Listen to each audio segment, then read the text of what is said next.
ನಮಸ್ಕಾರ. ನಾನು ನಿಮ್ಮ ಭಾಗ್ಯನಾರಾಯಣ ಬೊಗ್ಗವರಪು. ನೀವು ನೋಡ್ತಾ ಇದ್ದೀರಿ ಸುದ್ದಿ ಸರ್ಕಲ್.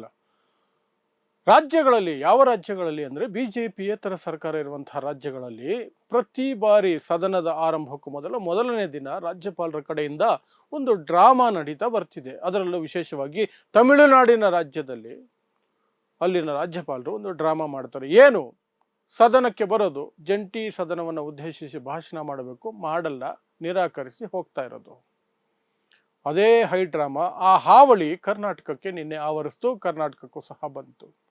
ನಿನ್ನೆ ಜಂಟಿ ಸದನವನ್ನು ಉದ್ದೇಶಿಸಿ ರಾಜ್ಯಪಾಲರು ಭಾಷಣ ಮಾಡಬೇಕಾಗಿತ್ತು.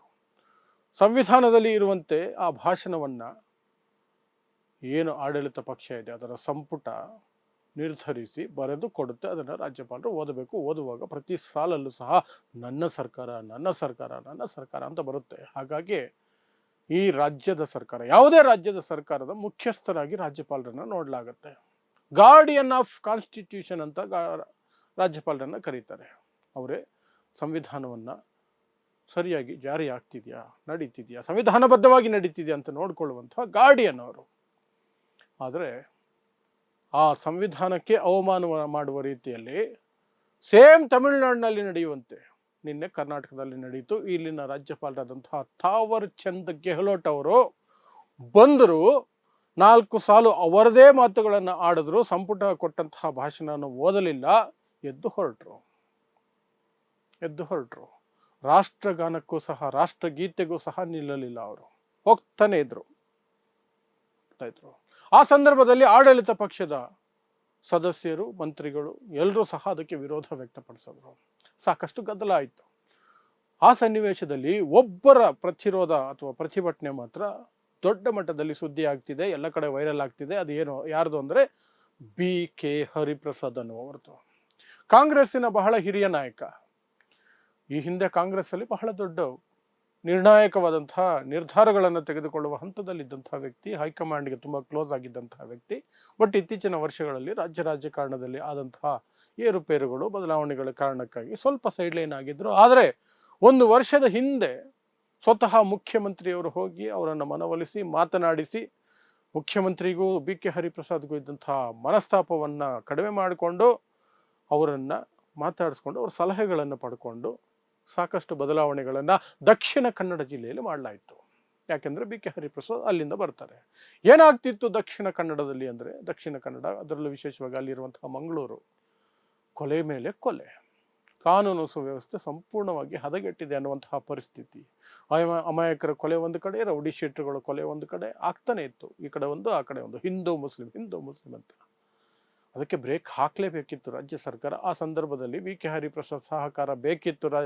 ಸಿದ್ದರಾಮಯ್ಯನವರಿಗೆ ಸೀದಾ ಹೋದ್ರು, ಅವ್ರ ಮನೆಗೆ ಹೋದ್ರು, ಮನೆಯಲ್ಲಿ ಕೂತ್ಕೊಂಡು ಮನವೊಲಿಸುವಂತಹ ಮಾತುಗಳನ್ನು ಆಡಿದ್ರು. ಅವ್ರ ಸಲಹೆ ಪಡ್ಕೊಂಡ್ರು. ಅವ್ರ ಸಲಹೆಯಂತೆ ಇಡೀ ಪೊಲೀಸ್ ವ್ಯವಸ್ಥೆನ ರೀವ್ಯಾಂಪ್ ಮಾಡಿ, ಹೊಸ SP, ಹೊಸ ಕಮಿಷನರ್ ಅಂತ ಮಾಡಿ ಸಾಕಷ್ಟು ಬದಲಾವಣೆ ಮಾಡಿದ ನಂತರ ಈಗ ದಕ್ಷಿಣ ಕನ್ನಡ ಜಿಲ್ಲೆ ಒಂದಷ್ಟು ಶಾಂತಿಯನ್ನು ಕಂಡುಕೊಂಡಿದೆ. ಸಂಪೂರ್ಣವಾಗಿ ಅಲ್ಲ, ಒಂದಷ್ಟು ಕಂಡುಕೊಂಡಿದೆ.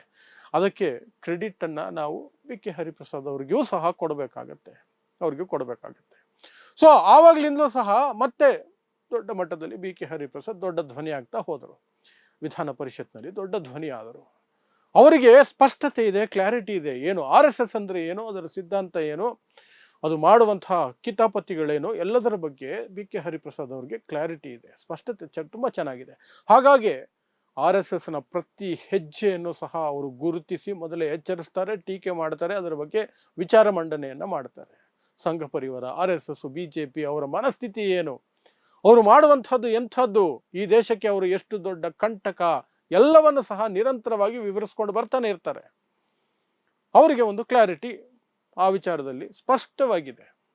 ಸೊ ಅವರು ನಿನ್ನೆ ಯಾವಾಗ ರಾಜ್ಯ ಸರ್ಕಾರದ ಭಾಷಣವನ್ನ ರಾಜ್ಯಪಾಲರು ಓದದೇನೆ ಹೋಗ್ತಿದ್ರು, ಆಗ ಅವ್ರಿಗೆ ಸ್ಪಷ್ಟತೆ ಇರುವಂತಹ ವ್ಯಕ್ತಿ ಆಗಿರೋದ್ರಿಂದ ಅವರಿಗೆ ಹೆಚ್ಚು ಸಿಟ್ಟು ಬಂತು BK ಹರಿಪ್ರಸಾದ್ಗೆ. ಇವರು ಸಂವಿಧಾನಕ್ಕೆ ವಿರುದ್ಧವಾಗಿ ನಡ್ಕೊಳ್ತಿದ್ದಾರೆ ರಾಜ್ಯಪಾಲರು ಅಂತ. ಹಾಗಾಗಿ BK ಹರಿಪ್ರಸಾದ್ ಹೋದ್ರು, ರಾಜ್ಯಪಾಲರ ಮುಂದೆ ನಿಂತ್ಕೊಂಡ್ರು, ಘೋಷಣೆಗಳನ್ನ ಕೂಗಿದ್ರು, ಒತ್ತಾಯ ಮಾಡಿದ್ರು, ನೀವು ಓದ್ಬಿಟ್ಟು ಹೋಗಬೇಕು ಅಂತ ಒತ್ತಾಯ ಮಾಡಿದ್ರು. ಅವರು ಎದುರೆದುರಿಗೆ ನಡೆಯುವಂತಹ ಪ್ರಯತ್ನ ಮಾಡಿದ್ರು. ಅಷ್ಟೊತ್ತಿಗೆ ಮಾರ್ಷಲ್ಗಳು ಬಂದು ಎಳೆದು ಪಕ್ಕಕ್ಕೆ ಹಾಕಿದ್ರು. ಅದಾದ ನಂತರ ಸಾಕಷ್ಟು ಗದ್ದಲ ಆಯಿತು. ಈ ವಿರೋಧ ಪಕ್ಷಗಳು, BJPಗಳಿದಾವಲ್ಲ, ಅವ್ರಿಗೆ ಇಂಥವರೇ ಬೇಕು.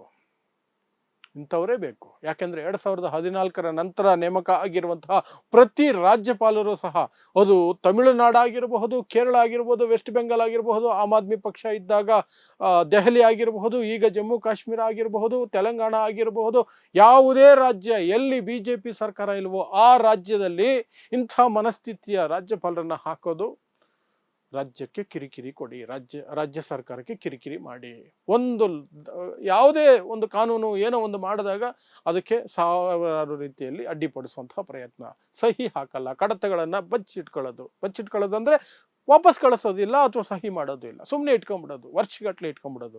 ತಮಿಳುನಾಡಿನಲ್ಲಿ RN ರವಿ ರಾಜ್ಯಪಾಲರು ಅದೇ ಕೆಲಸ ಮಾಡಿದ್ದಕ್ಕೆ ರೋಸಿ ಹೋದಂತಹ ತಮಿಳುನಾಡು ಸರ್ಕಾರ ಸುಪ್ರೀಂ ಕೋರ್ಟ್ ಬಾಗಿಲು ತಟ್ಟಬೇಕಾಯ್ತು, ಸುಪ್ರೀಂ ಕೋರ್ಟ್ಗೆ ಹೋಗ್ಬೇಕಾಯ್ತು. ರಾಜ್ಯಪಾಲರು ನಮ್ಮನ್ನ ಆಡಳಿತ ನಡೆಸೋಕೆ ಬಿಡ್ತಾ ಇಲ್ಲ, ದಿನ ಬೆಳಗಾದ್ರೆ ಕಿರಿಕಿರಿ ಅವ್ರದ್ದು ಅಂತ. ಆ ಮಟ್ಟಕ್ಕೆ ಈ ಬಿಜೆಪಿ ಸರ್ಕಾರ ಕೇಂದ್ರದಲ್ಲಿ ಬಂದ ನಂತರ 2014 ನಂತರ ಮೋದಿ ಪ್ರಧಾನಿಯಾದ ನಂತರ ನಿರಂತರವಾಗಿ ಅದೇ ನಡ್ಕೊಂಡು ಬಂದಿರೋದು, ಇಲ್ಲಿಯವರೆಗೆ ನಿರಂತರವಾಗಿ ಅದೇ ನಡ್ಕೊಂಡು ಬಂದಿರೋದು. ಸೊ ಅದೇ ರೀತಿಯಾಗಿ ನಿನ್ನೆ ಸಹ ನಡೆದಂತಹ ಸಂದರ್ಭದಲ್ಲಿ ಬಿಜೆಪಿ ಗೆಹ್ಲೋಟ್ ಅವರಿಗೆ ಕಂಪ್ಲೀಟ್ ಸಪೋರ್ಟ್. ಅವರು ಮಾಡಿದ್ದು ಸರಿ, ಯಾಕೆಂದ್ರೆ ಬಿಜೆಪಿಯೇತರ ಸರ್ಕಾರಕ್ಕೆ ಕಿರಿಕಿರಿ ಮಾಡ್ತಾರಲ್ಲ, ಮಾಡಿದ್ದು ಸರಿ ಅಂತ. ಯಾವಾಗ BK ಹರಿಪ್ರಸಾದ್ ಅಡ್ಡ ನಿಂತ್ಕೊಂಡ್ರು, ಮಾರ್ಷಲ್ಗಳು ಪಕ್ಕಕ್ಕೆ ಹೇಳಿದ್ರು, ಆ ನಂತರ ಬಿಜೆಪಿಯವರು ಮೈ ಮೇಲೆ ಬಿದ್ದಂಗೆ ನುಗ್ಗಲು ಗದ್ದಲ ಎಲ್ಲ ಆಯ್ತು. ಆ ಸಂದರ್ಭದಲ್ಲಿ BK ಹರಿಪ್ರಸಾದ್ ಅವರ ಜುಬ್ಬ ಹರಿಯುವಂತಹ ಕೆಲಸ ನಡೆಯಿತು. BK ಹರಿಪ್ರಸಾದ್ ಚೆನ್ನಾಗಿ ಹೇಳಿದ್ರು, ಬಿಜೆಪಿಯವರು ಹಿಂದುಗಡೆಯಿಂದ ಬಂದು ನನ್ನ ಜುಬ್ಬ ಹರಿದಿದ್ದಾರೆ, ಮುಂದುಗಡೆಯಿಂದ ಬಂದು ಫೇಸ್ ಮಾಡೋ ಧೈರ್ಯ ಇಲ್ಲ, ಅವರು ಹೇಡಿಗಳು ಅಂತ. ಆಮೇಲೆ ಇನ್ನೊಂದು ಮಾತು ಹೇಳಿದ್ರು, ನಾನು ಹೇಡಿ ಅಲ್ಲ, ಪೊಲೀಸ್ ಕಂಪ್ಲೇಂಟ್ ಎಲ್ಲ ಕೊಡಲ್ಲ, ಬಟ್ ಇದನ್ನು ಹೇಗೆ ಹ್ಯಾಂಡಲ್ ಮಾಡಬೇಕು ಅಂತ ನನಗೆ ಗೊತ್ತಿದೆ, ನಾನು ಹ್ಯಾಂಡಲ್ ಮಾಡ್ತೀನಿ ಅಂತ. ಸೊ ಒಟ್ಟಾರೆಯಾಗಿ ಹಿಂದುಳಿದ ವರ್ಗಗಳಿಂದ ಬರುವಂತಹ BK ಹರಿಪ್ರಸಾದ್ ಅವರಿಗೆ ಈ ಸಂಘ ಪರಿವಾರ, RSS ಮತ್ತೆ ಅದಕ್ಕೆ ಸಂಬಂಧಪಟ್ಟಿರುವಂತಹ ಬಿಜೆಪಿ ಏನು ಮಾಡಕ್ ಹೊರಟಿದೆ ಈ ದೇಶದಲ್ಲಿ, ಈ ದೇಶದ ಸಂವಿಧಾನವನ್ನ, ಪ್ರಜಾಪ್ರಭುತ್ವವನ್ನ ಹೇಗೆ ಇಂಚಿಂಚಾಗಿ ಪೀಡಿಸ್ತಾ ಹೋಗಬೇಕು ಅನ್ನುವಂತಹ ಯೋಜನೆ ಹಾಕೊಂಡಿದೆ ಅನ್ನೋದ್ರ ಬಗ್ಗೆ ಕ್ಲಾರಿಟಿ ಇರೋದ್ರಿಂದ ಅವರು ನಿರಂತರವಾಗಿ ಈ ಕೆಲಸವನ್ನು ಮಾಡ್ಕೊಂಡು ಬರ್ತಿದ್ದಾರೆ. ಅವರ ವಿರುದ್ಧ ತೊಡೆ ತಟ್ಟಿ ನಿಂತಿದ್ದಾರೆ ಅಂತಲೇ ಹೇಳಬೇಕು. ತೊಡೆ ತಟ್ಟಿ ನಿಂತಿದ್ದಾರೆ BK ಹರಿಪ್ರಸಾದ್. ಬಟ್ ಕಾಂಗ್ರೆಸ್ಸಿನ ಇತರೆ ನಾಯಕರು ಒಂದಷ್ಟು ಜನ ಇದ್ದಾರೆ, ಒಳಗೊಳಗೆ ಸಂಘಿಗಳಿಗೆ ಸಪೋರ್ಟ್ ಮಾಡಿಕೊಂಡು, ವೋಟ್ ಬ್ಯಾಂಕ್ ರಾಜಕಾರಣ ಮಾಡಿಕೊಂಡು, ಏನೋ ಕಾಂಪ್ರಮೈಸ್ಗಳು ಮಾಡಿಕೊಂಡು RSS ಗುಲಾಮಗಿರಿ ಮಾಡುವಂತಹ ಕಾಂಗ್ರೆಸ್ ಅವರು ಇದ್ದಾರೆ. ಹಾಗಿದ್ದಾಗ BK ಹರಿಪ್ರಸಾದ್ ಅಂತವರ ಹೋರಾಟಗಳು ಸಫಲ ಆಗೋದಕ್ಕೆ ಬಹಳ ಕಷ್ಟ ಆಗುತ್ತೆ. ಬಟ್ ಅಟ್ಲೀಸ್ಟ್ ಒಂದು ಧ್ವನಿ ಇದೆಯಲ್ಲ, ಒಬ್ಬ ವ್ಯಕ್ತಿ ನಿಂತ್ಕೊಳ್ತಿದಾರಲ್ಲ, ಅದಕ್ಕೆ ನಾವು ಅಭಿನಂದನೆಗಳನ್ನು ಸಲ್ಲಿಸಬೇಕು. ಯಾಕಂದ್ರೆ ಈ ದೇಶ ಅನ್ನೋದು ಕೇವಲ ಬಿಜೆಪಿ ಅಲ್ಲ, RSS ಅಲ್ಲ, ಸಂಘ ಪರಿವಾರ ಅಲ್ಲ, ಹಿಂದುತ್ವ ಅಲ್ಲ, ಮನುವಾದಿಗಳಲ್ಲ. ಈ ದೇಶ ಅನ್ನೋದು ಎಲ್ಲರದ್ದು. ಈ ದೇಶ ಅನ್ನೋದು ಈ ದೇಶದ ಸಂವಿಧಾನ, ಈ ದೇಶದ ಪ್ರಜಾಪ್ರಭುತ್ವ, ಜಗತ್ತಿನ ಅತಿ ದೊಡ್ಡ ಪ್ರಜಾಪ್ರಭುತ್ವ ನಮ್ದು. ಅದನ್ನು ಉಳಿಸ್ಕೊಳ್ಬೇಕಾದಂತಹ ಜವಾಬ್ದಾರಿ ನಮ್ಮ ಮೇಲೆ ಇರುತ್ತೆ. ಅಂತಹ ಸನ್ನಿವೇಶಗಳಲ್ಲಿ BK ಹರಿಪ್ರಸಾದ್ ಅಂತವರನ್ನು ಬೆಂಬಲಿಸಬೇಕಾದಂತಹ ಜವಾಬ್ದಾರಿಯು ಸಹ ನಮ್ಮ ಮೇಲಿರುತ್ತೆ. ಸೊ ನಿನ್ನೆ ಏನೆಲ್ಲ ನಡೆಯಿತು, BK ಹರಿಪ್ರಸಾದ್ ಅವರು ಏನು ನಡ್ಕೊಂಡ್ರು, ಹೇಗೆ ನಡ್ಕೊಂಡ್ರು ಅನ್ನೋದ್ರ ಬಗ್ಗೆ ನಾವು ಒಂದಷ್ಟು ಸಮಾಧಾನ ಪಟ್ಕೊಳ್ಬಹುದು. ಸಂಬಡಿ ಈಸ್ ದೇರ್ ಅಂತ ಅಷ್ಟೇ. ಸೊ ಇದಿಷ್ಟು ನಿನ್ನೆ ಸದನದಲ್ಲಿ ನಡೆದಂತಹ ಹೈ ಡ್ರಾಮಾ ಸಂಬಂಧದ ಹಿನ್ನೆಲೆಯಲ್ಲಿ BK ಹರಿಪ್ರಸಾದ್ ಅವರ ಪಾತ್ರ ಮತ್ತು ಅವರು ನಡ್ಕೊಂಡಂತಹ ಸಂವಿಧಾನಕ್ಕೆ ಅಪಚಾರ ಆಗ್ತಿದೆ ಅಂತ ಅವರು ತೋರಿಸಿದಂತಹ ಕಾಳಜಿಯ ವಿವರಗಳು. ಇಂತಹದೇ ವಿಶೇಷ ಸುದ್ದಿಗಳಿಗಾಗಿ ನೋಡ್ತಾ ಇರಿ ಸುದ್ದಿ ಸರ್ಕಲ್. ನಾನು ನಿಮ್ಮ ಭಾಗ್ಯನಾರಾಯಣ ಬೊಗವರಪು.